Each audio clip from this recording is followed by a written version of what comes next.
ত্রয়োদশ জাতীয় সংসদ নির্বাচনে শেরপুর ৩ আসনে জামায়াতে ইসলামের প্রার্থী নুরুজ্জামান বাদলের দাফন সম্পন্ন হয়েছে। বুধবার বিকেল ৫টায় শ্রীবর্দী পৌরসভার পোড়াগড় মহল্লার বাড়ির পাশে পারিবারিক কবরস্থানে তাকে দাফন করা হয়। এর আগে ২ দফা তার নামাজের জানাজা অনুষ্ঠিত হয়। এতে অংশ নেন বিএনপি, জামায়াতের নেতা কর্মীসহ নানা শ্রেণী পেশার মানুষ। শেরপুর ৩ আসনে দাঁড়িপাল্লা প্রতীক নিয়ে নির্বাচনের লড়াইয়ে ছিলেন নুরুজ্জামান বাদল। মঙ্গলবার রাতে হঠাৎ অসুস্থ হয়ে পড়লে ময়মনসিংহে নেওয়ার পথে তিনি মারা যান। তার মৃত্যুতে শোকের ছায়া নেমে এসেছে তার সমর্থকদের মধ্যে। এদিকে নুরুজ্জামান বাদলের মৃত্যুতে আসনটিতে নির্বাচন স্থগিত ঘোষণা করা হয়েছে। ১২ই ফেব্রুয়ারির পর নতুন তফসিল ঘোষণা করা হবে বলে জানিয়েছে ইসি।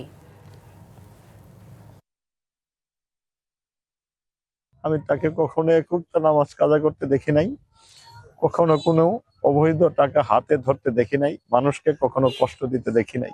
আমরা নির্বাচন কমিশনের সঙ্গে আলাপ করছি, প্রক্রিয়াটা পুরোপুরি ক্লিয়ার হয়ে একটা গণবিজ্ঞপ্তি জারি করব। নির্বাচন আপাতত এই আসনে হবে না আর কি, পরবর্তীতে তফসিল ঘোষণা করা হবে।